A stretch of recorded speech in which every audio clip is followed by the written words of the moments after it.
So we're starting on the 6th string with your 2nd finger in the 8th fret. So each finger is assigned a fret. So let's play that. So we got the 8th fret and the 10th fret for our 6th string. 8th fret, then 10th fret. Strengthening that weak pinky. Then we're going to go to the 5th string and do the 7th fret and 10th fret.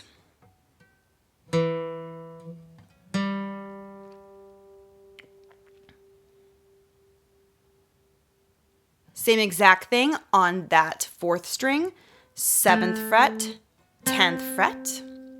And then go down to that 3rd string and we'll do 7th fret, 9th fret, the only note in that 9th fret.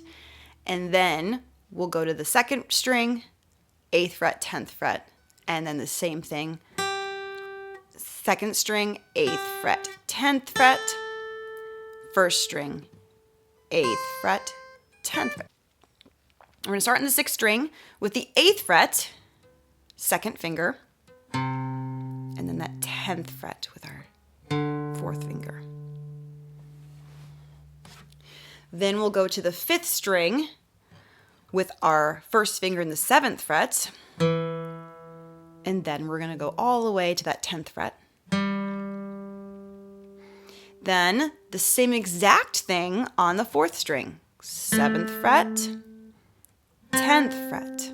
As we're going through each of these strings, make sure your right hand is doing the down, up, alternating picking. Okay, next we're going to do the 3rd string. The 3rd string, we're on the 7th and 9th. So pick down, and then go to the 9th fret, pick up. And then we're going to do the 2nd and 1st string, which are the same. We're going to go 8th fret, 10th fret for both. So 8th fret, 10th fret, 8th fret, 10th fret for the 2nd and 1st string.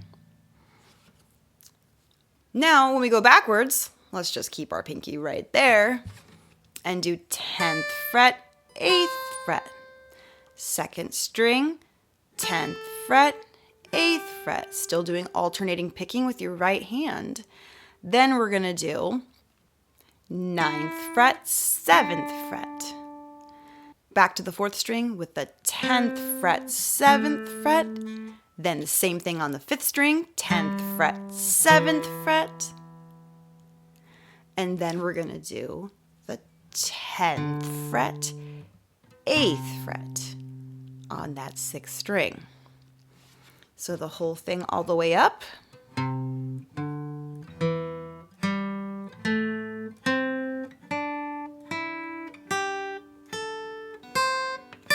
Make sure you're alternating your picking with your right hand, and then back down. Really slow at first, even slower than this. I'm just showing you so you can see what it looks like and how it sounds, but go as slow as you need to go as you're getting this and making sure you're getting all the right notes and that your right hand is doing the correct picking. When you know more than one position, we can put some really cool guitar licks into play, especially after we learn the guitar tricks in the next module so that you really feel like you're doing some cool guitar work. So let's try it.